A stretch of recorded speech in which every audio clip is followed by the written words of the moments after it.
dadka gaalkacyoodo muddaan daalanayno dib u dhac aan la kulanno duruuf adag ku raagnay maanta doorashada timid maxaa noo danteena yaan soo dooranaynaa diriiro walaalow daacadaada baartay maanta doorashada taal ee degmadeena lagu qaban daayar baa sharaxan oo dadku ay rabaan oo loo wada durbaan tumay duraanow inoo sheeg daayarka inoo yimid iyo doorka maanta dadku wuxuu u tari karo daayarka sharaxan oo duq magaalo lala rabo dadkuna uu u hanweyn yahay aqoon-yahan weeye daacada musuqiina daashaday inuu maanta dabar jaro ayuu doonayaa dadku uu sinaado deegaankeenu horumaro waana caaqil diintiyo dawladnimo ku xeel dheer oo duq magaalo noqon kara dan yartana wax tari kara waxba yaan ku daalina daaha aan ka qaado dadku hayla maqlaane daayarka sharaxan oo codka doonaya waa aqoon-yahan cabdiraxmaan sheekh xasan jimcaale oo u tartamaya duqa degmada gaalkacyo ee dowlad goboleedka galmudug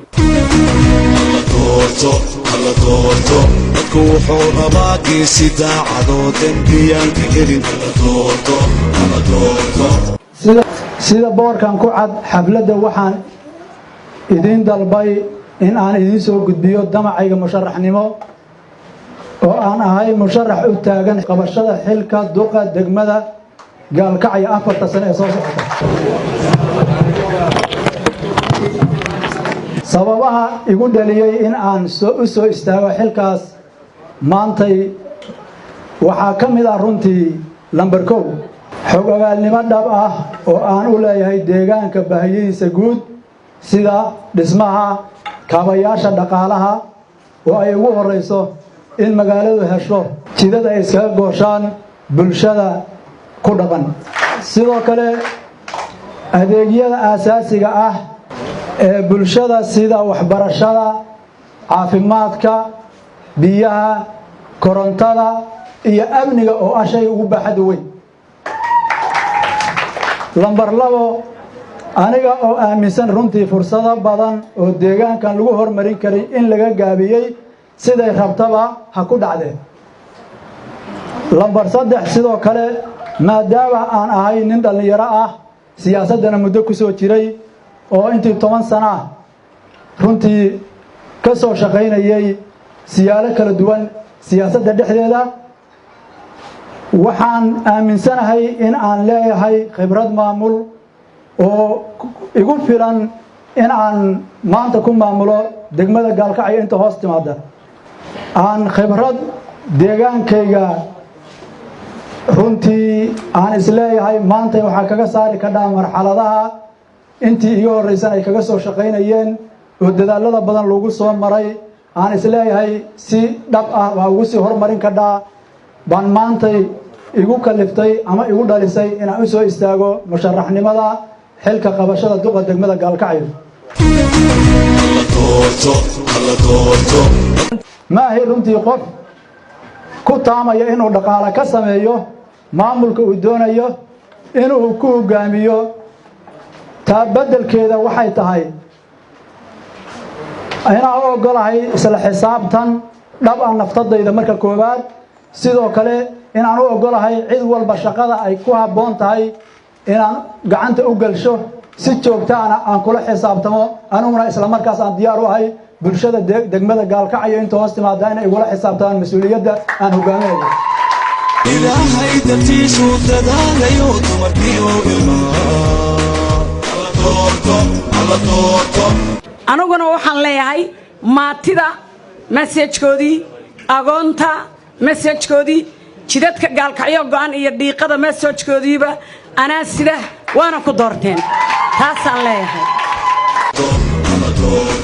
dadku wuxuu rabaa geesi daacado dembiyaanka gelin la doorto waxaan kaloo leeyahay waxaan hortiina ka cadaynayaa deegaankii uu gudoomiyaha ka ayaan tagay cabdiraxmaan sheekh xasan xog badan ayaan ka soo sameeyay assessment badan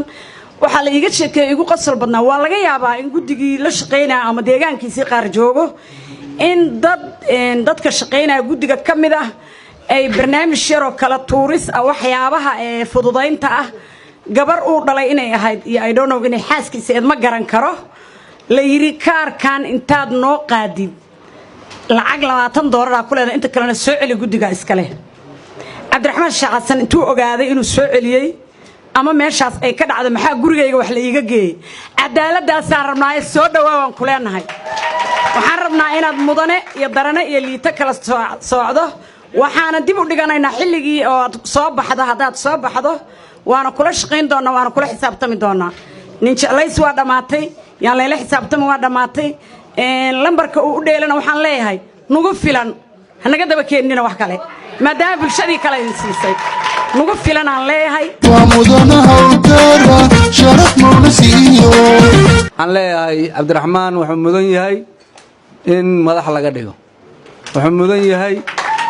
in la doorto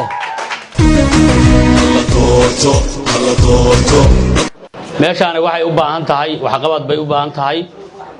mustaqbal wanaagsan iyo magac bay u baahan tahay fiican uma baahna maaragtay kana maaragtay garabkayga iyo kanaan jeclahay iyo midna uma baahna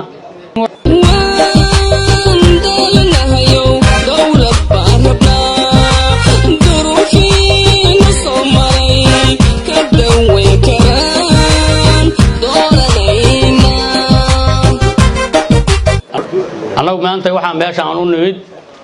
musharaxa cabdiraxmaan sheekh xasan jimcaale oo ka soo jeeda runtii CV wanaagsan dad maaragtay culamaa udiin ahaa cadli ahaa dalkaani wuxuu u bukaa cadaalad buu u bukaa wax kale uma buko waxaan ku taageersanahay dadka wanaagsan oo ka soo jeedo iyo asagoo cilmi maadiya iyo mid diiniya aan leenahay dadkan waa ku badbaadin karaa runtii waxaan leeyahay cabdiraxmaan soo dhawow waa bulshadaadii iyo deegaankaagii iyo dalkii aad wax u baratay iyo dadkii aad jeclayd inaad hormarisid annaguna waa kugu taageeraynaa waxaan leenahay gacmo furan ku soo dhawow isbedel loo baahnaa ku soo dhawow dalkan waxaan leenahay sidii aad maaragtay uu tala gashay maaragtay inaad dadkaaga maslaxada u soo istaagto aad tiri waxaan rabaa inaan hormariyo ku soo dhawow aan ku leenahay gacmo furan inta igu fakarkaana waxaan leeyahay si buuxda ila qaata cabdiraxmaan xasan jimcaale yartiyo miskiin isku wada dumo hadla doorto iyo dirka dhiga qofka haddii la dooranayo waxaa lagu doortaa sifooyina lagu doortaa waa haddii wax qabad la rabo waa haddii waxtar la rabo waa haddii la rabo mataqaana bulsho in la badbaadiyo la rabo qofka afar walxaataa lagu doortaa afar qodobaa lagu doortaa qodobka koowaad waxa weeye qofku inuu yahay qof waxgal ah cod leh oo qof ummadda wax deeqsiin kara qodobka labaadna waxay tahay inuu yahay qofka cadaalad cadli inuu yahay oo labada qofood mataqaana maanta cadaalad u samaynhayo waxaa kaloo lagu doortaa qofka inuu yahay deeqsi oo maanta waxa yar oo jeebkiisa ku jira qofkii walaalkiisa u arko dhibaataysan siinhaya waxaa kaloo qofka lagu doortaa inuu yahay ehludiin inuu yahay oo qof diinta islaamka yaqaana inuu yahay haddana cilmiga maadiga ee maanta teknolojiyada yaqaana inuu yahay sifooyinkaas lagu doortaa marka calashaan waxaa ula jeedaa marka cabdiraxmaan intaan ka aqaano nin afartaas ku sifoobay waaye haddaad culamo u taqaaniin haddaa ehludiin u taqaaniin aniguna waxaan caddaynaa inuu aqoon-yahaniinta ka mid yahay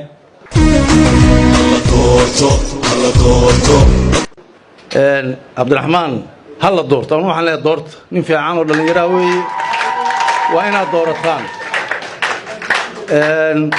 nin wax soo kordhinaya hadduu aad og tihiin inuu yahay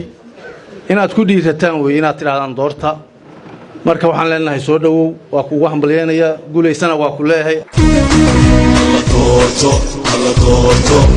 cabdiraxmaan taariikhdiisa waa laga sheekeeyey dadkii diinta weelka u ahaa oo ka soo jeeday iyo cadaaladda luu yaqiin inuu yahay inuu siyaasi yahay soo shaqeeyey inuu nin dhallinyaraa yahay inuu asagu maaragtay sifigiisii dib u sheegtay waxaasoo dhan marka waxa weeye wax intaani ay maaragtay ku midaysay kuwa kale kula midna waa iman doonaa marka insha allah waxaan ku rajaynaynaa soo dhowow suuradaada waa lagu farxa samaa iyo gargaar wado sidaa darteed waxaan si daahfuran idinkaga codsanayaa idinkaga baahanahay taageeradiinna oo baraxla si aan deegaankeenna ugu wada guulaysanno horumarkiisa